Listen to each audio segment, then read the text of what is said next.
Welcome to another episode of the Poultry Keepers Podcast. This episode features Mandelyn, John, and Rip talking more about egg production in part 2 of Where Are My Eggs? Now here's the team with more helpful information. I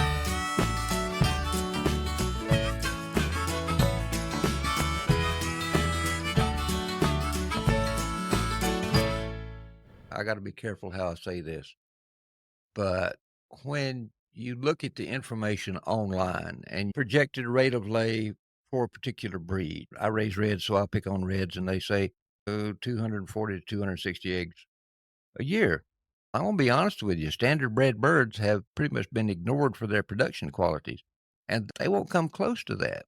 I've got closer to, with my reds, I get closer to 180 eggs per year on average. Mm-hmm. Now, there are some lines of heritage breeds out there. For example, Frank Reese's line of Barred Plymouth Rocks and New Hampshires, they're hitting into the 200, 240 eggs a year. But that's because they've been continuously selected for a while. They didn't take the showbird route. But he also gets a really nice looking carcass too out of his birds. They really are dual purpose. He puts body conformation first before anything else. And he'll tell you that.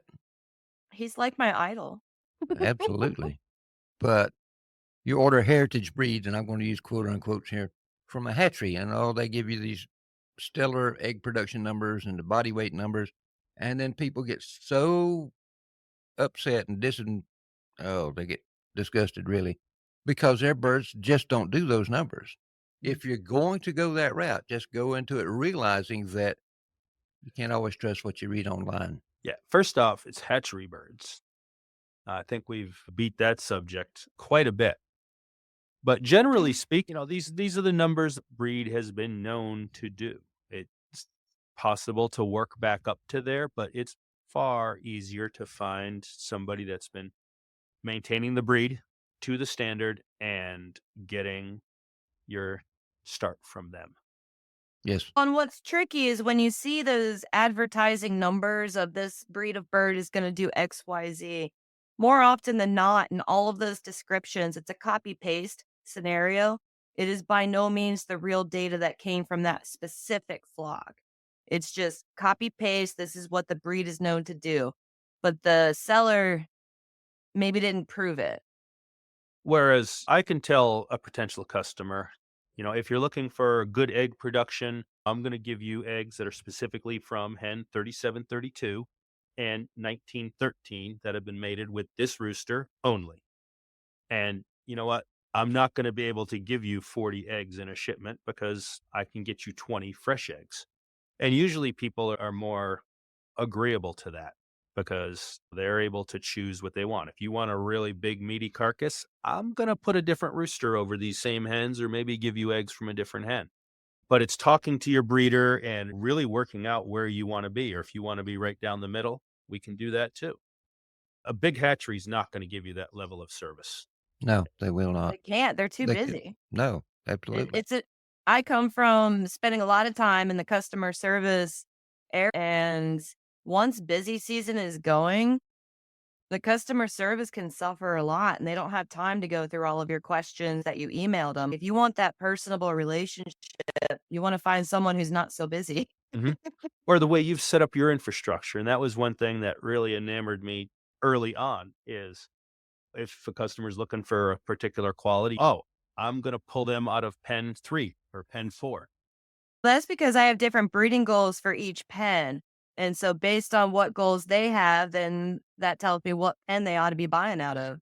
Even though the birds are the same breed, same exact breed, there's little tiny differences. And I think that's another thing that sets breeders apart from hatcheries is monitoring those details. And you can't do that if the quantity is too high. Right. But it takes time to do that. Boy, does it. Yeah, I sit on a bucket for hours sometimes, just watching birds and letting them tell me about themselves. And actually having birds that are 2 and 3 years old who may have started to slow down, but those are your proven breeders. And those are the ones that if I put this rooster with this hen, I am highly likely to get this offspring. Those are the ones that have proof of longevity too. Yes. A lot of people are in a hurry to get those eggs and they're in a hurry to hatch them. And that's not always a good thing. Exactly. Speaking about getting in a hurry, John, here's one for you. How much reduction in production do you see from, I would say normally the lay cycle, but I want to say from year to year on females with your birds?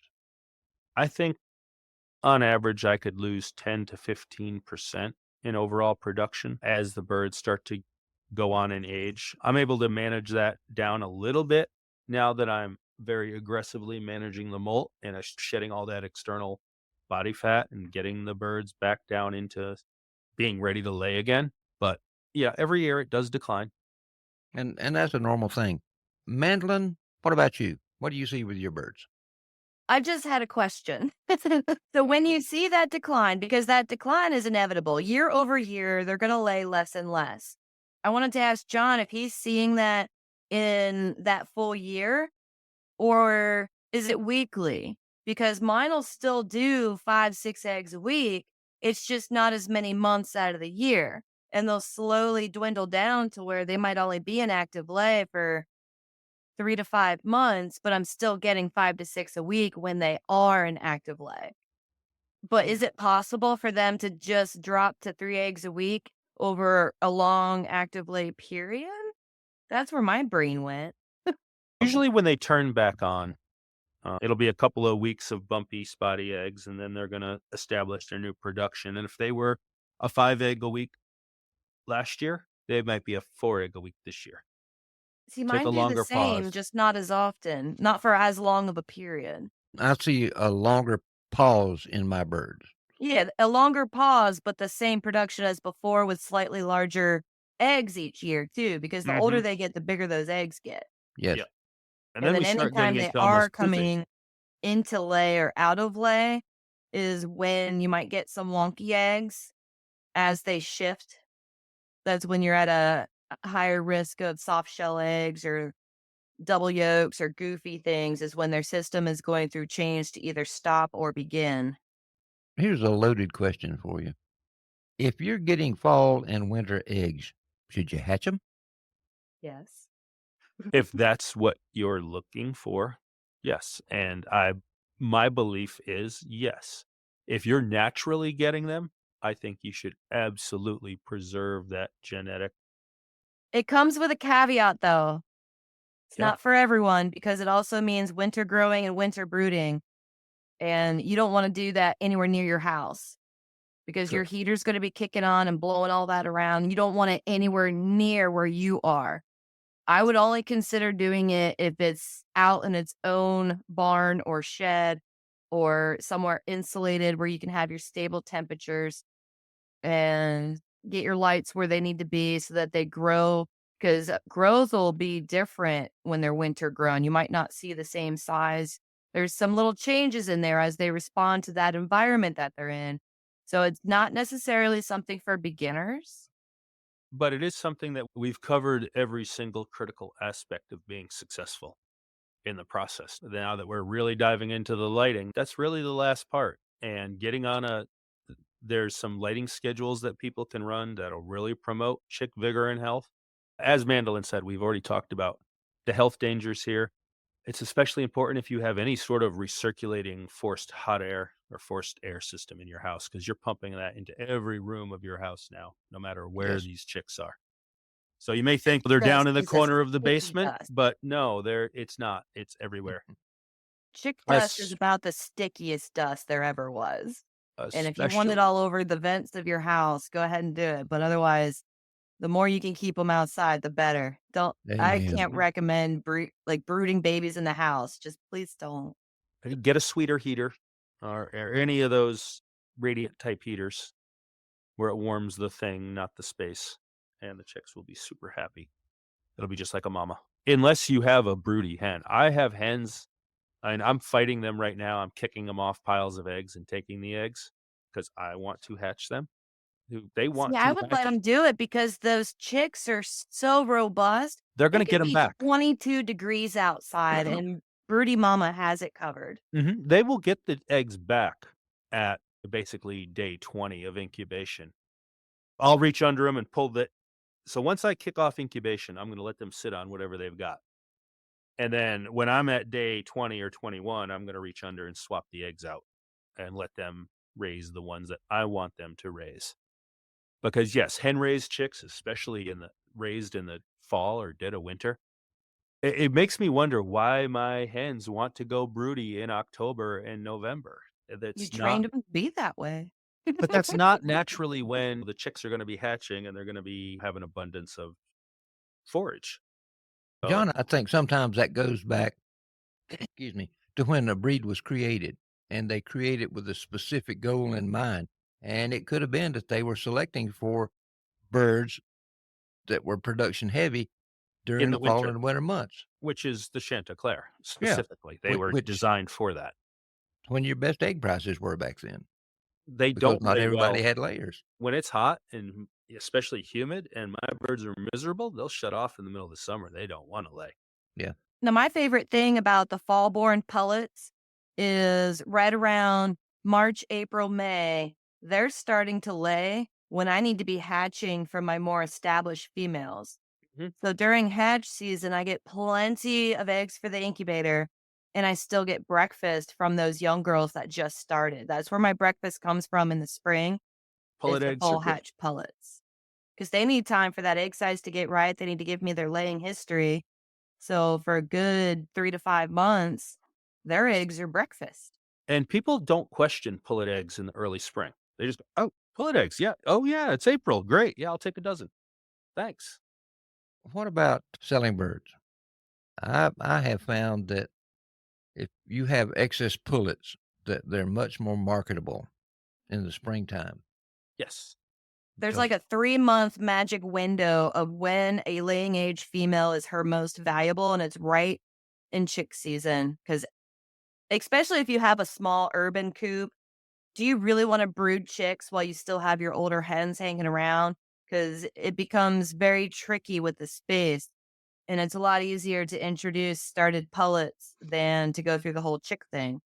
And that 3-month period is when beginner layers are at their most valuable, Mhm. which will vary by market and region and breed and all that. But after chick season, when everyone's trying to figure out how many extra boys they have, that's when the whole selling market kind of drops off because everyone already got what they needed in the spring. And now it's a matter of watching them grow, or people already got their started pullets and they're already filling up their egg basket. one thing we haven't talked about that really has an impact on egg production and where your eggs are is nutrition. John, Huge. It's everything. what nutritional needs for winter layers? What are your thoughts on that? I have a special winter ration, and pretty much all I do is if you do it long enough and manipulate the formulas, you can recognize certain patterns. I'm just increasing my corn, increasing my fiber, and increasing my oil, giving them more energy production, basically more empty calories to burn off, and giving them extra fiber to counterbalance that while maintaining their amino acid levels across the board. They still need the same base nutrition. They just need a little extra oomph to help them through the winter. What kind of oil do you prefer to use, John? Corn oil, because my poultry diet is mostly corn based anyways, and it's the cheapest thing. I can't afford to give them the really good stuff. Now, during breeding season, I will definitely invest in a jar of either avocado oil or coconut oil to make my breeding ration with to help everything, all the additives adhere to the particles. But in the wintertime, I'm being a little cheap with my birds. It's time to save money and help them through the winter and help my budget through the winter. They're not producing, so they're costing me money now. And there's a family of vegetable oils that are known to promote more energy and more calories and help get them through the winter. And it's not those higher energy things is what you want to skip in the summertime for that ration. I was talking to Jeff probably several months ago now, and I was like, so you're telling me there's about 4 different ways I need to feed my birds seasonally, and that I should change my feed over the course of the year? Yeah. And he chuckled and said, you haven't been? There's really, now that we've looked back on it, there's 6 different formulas we need. because we've got different seasons, but we also have the molt And the and the different post-molt stages of pair. bird. We got molt, post-molt. We've got breeding formula. I've got a winter formula and a summer formula. But it's so easy, these modifications. It's just once you start doing it and you recognize these patterns, oh, all I'm doing is adding a little bit more of this, which makes sense if you look at the season and what's happening and what you're trying to accomplish. It all just makes sense. If you're going to put in that level of OCD-ness into managing your bird's nutrition, or you could just give them a really great balanced product year round. Will absolutely, for 2 weeks before breeding season, I will bump their calcium up to 6% because I need extra eggshell strength to withhandle the rigors of travel, but I bring it right back down as soon as all the orders are filled. Mandelyn, let's stir the pot for a minute. You up for that? Sure. Good. Should you heat your chickens? No. Why not? A, it doesn't help you get any more eggs. B, is a safety hazard. And C, it's just not good for them, especially if you lose power. If you're using a power source in any way, shape, or form, but specifically to heat your coop, and then that big ice storm comes through, are you going to run your generator out to the chicken coop or are you going to run it to your house? And when they have a sudden change in temperature, let's say you have it heated to just above freezing, so like 38, 45 degrees, but then that power outage is when it's 15 below zero. If they don't have the plumage because they didn't need it, if they don't have the stamina and being acclimated, and now it's suddenly gone, you are now highly likely to lose those birds versus having let them adapt to what the environment was doing. And then it's not something you even have to think about. And I don't heat the water drinker either because my males have really large wattles. So every time that they go and they get a drink, they're dipping it in warm water and then they walk away. And if we're in below freezing temperatures, it's going to turn into ice. And then they're going to go back and get another drink in that warm water. It's going to put another layer of warm water on there for it to go through a sudden freeze as well. And then they're going to get frostbite and the thing's going to get infected and fall off. And it's just not a good recipe. Plus the issues with the added humidity, that humid cold air is the number one driver of frostbite. And no, I don't want to put heat lamps out there and have my whole barn burn down. And I don't want to increase the odds of frostbite. So I'm anti-heat pretty much all the way around. I don't think folks realize that chickens can withstand a good bit of cold weather. Now, I'm not saying take them up into Alaska and throw them out in the snowdrifts. No, that's not going to work. But They have to be acclimated. Acclimated's the main Yeah, thing. They have yeah. to adjust to their environment. And a lot of it is starting with an appropriate breed, if that suits your fancy. A lot of people fall in love with breeds that aren't necessarily ideally suited for their local environment. Oh, like But silkies can't hold in any heat. They don't have that hard outer feather to hold their body heat in. Silkies and really small stuff is probably going to need some sort of supplementation. my quail needed nothing. Negative 38 Fahrenheit without the wind chill factored in, and they are just hunkered down. I call them snow pigeons. They were great. And I know some folks are going to be insistent on heating their birds. And, the bottom line, we're going to tell you the optimum way to manage your birds. If you choose to follow another method, that's fine. They're your birds, you're the one spending the money and taking the time to care for them. But if you do use supplemental heating, for heaven's sakes, don't use the glass heating lamps. Those I- things have caused more coop fires than anything I can think of. A lot of folks go out and they get these little red heat lamps, and it's not the heaviest glass to begin with, and then they use a little clamp-on holder for the light, and man, that thing falls off, the light breaks, and bam, you got a fire started. Yeah. We see the if- pictures yearly on the Facebook and different online. Yes. It But if you- is heartbreaking. If you're going to heat them, get a ceramic heater emitter. It's infrared heat. They break, they stop working. They're instantly safe. And you can find them sometime as reptile heaters, but they have a base on them just like a regular light bulb and just screws into that porcelain Sure. outlet, and you're good to go. Yeah. But I that like heat, plate heaters. yeah, plate Personally. heaters work well. They mimic Um, the mother. And there's an interesting one I saw, just some chicken wire and a heating pad and a towel that definitely mimics the mother. Interesting. So if you Yeah. heat, just please be careful, okay? Please be careful. Yeah, don't And if you're run using power any out sort of coop. light fixture, look for a minimum of 2 points of contact and do not trust what it came with. I would not be putting any sort of brooder heater in a active coop.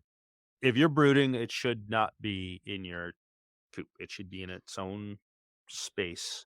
More often than not, these little chicks just can't handle being around these rambunctious adults, especially locked inside of a small structure. Most people's coops aren't that large. And you think about a 7 or 8 pound bird jumping down off a roost, possibly on top of a chick that maybe weighs 200 grams, it's not going to end well. So maintain their own space unless you're hen raising. If the hen raised it, let mom do the job. She will keep people from stepping on her chicks. Trust me. Mandelyn, we talked a little bit about frostbite and what the causes are. Give us your thoughts on frostbite. Can you really prevent it? And if so, how? It depends on the natural environment and those extremes. If the snowstorm's coming in and it's all wet snow and the air humidity is really high, it might be unavoidable there if it's that cold, like I'm talking negative temperatures. But generally speaking, if your coop is insulated, draft free, and well ventilated, it's going to give them the best protection possible. And you want to aim for 1 inch of designed ventilation per bird. And then just make sure you don't have any drafts blowing on them. And those Changeover drafts are is probably going critical. to come from your corners, under your door, around your pop door. You want to really go through and seal that up and then just have controlled ventilation because their breath and their poop is also going to generate humidity.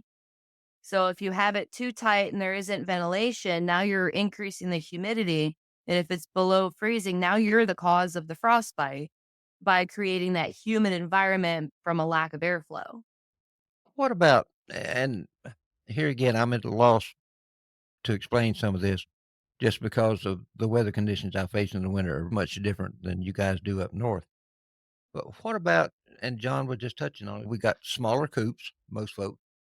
How do you control the humidity in that whenever it's cold outside and you find the humidity is increasing? What, other than ventilation, are there some steps that folks can take to maybe prevent that, or what's your Keeping thoughts? your extra litter, deep litter, to absorb a lot of the moisture from the excrement, that's going to be very critical. Turning the litter often is going to help dry it out, expose any damp spots. Poop boards, places where the excrement to drop and dry before it actually gets your litter wet, could be beneficial, but you do need to get in there and scrape it. There's some husbandry choices and challenges. Outdoor in the winter, as much peat moss as you can afford, as deep as you can afford. It's the best. If it gets too awful bad out there and the poops are freezing before I can really get in there and clean, I'll add maybe some agricultural lime or stall dry to help it dry a bit faster until I can get in there and get it out. And the next thaw, it's going to dry or not dry, thaw. Yeah, And when it wet. thaws, it's going to boost that humidity a lot. So Unless getting you out put a there on dehydrator days on that it. it's above freezing and opening up your doors and windows and really airing your coop out is really helpful. Any opportunity you can air your coop out. The birds are out, Ooh, doors are open, windows are open. before we wrap up, I wanted to remember not to follow the internet advice of using Vaseline on combs. Oh, yes. It contains water. It will cause frostbite. Avoid anything that has water as an ingredient because water is where that frostbite's coming from. So if someone says to use Vaseline on combs and wattles, Run away. don't do it. I have seen folks recommending a product called Musher's Secret, I use it on my Water-free. dog. It doesn't have any water in it, so that's Mhm. something to think about. But Yep. really, when I thought I was gonna have a problem with frostbite, and red males can have pretty big combs and wattles, I would gather up all my males and put them in a show box, the box I would use to transport them to and from a show, and just store them in there overnight in the garage or something, and never had an issue with that. What, keeping them out of the draft? Yeah. All right. Hey, you know what? We have come to the end of another great series here. Mandelyn, any final thoughts you want to share? No, I think I'm good. I remembered the Vaseline thing of do not use. I was just about to bring that up, so you got me. So you're good. You're good. You're good. John, what about you? Wow. Yeah, there's so much to cover on this topic. I think we've hit all the highlights. If anybody has any questions, we're always available on Poultry Keepers 360 and Poultry Keepers Podcast. Ask your questions. Let's raise the healthiest birds we can. We hope you have enjoyed the program and gotten a lot of information out of it. So until next time, so long, everybody. Have a good time. Thanks for listening to the Poultry Keepers Podcast. We hope you'll join us next Tuesday as we talk about poultry, from feathers to function.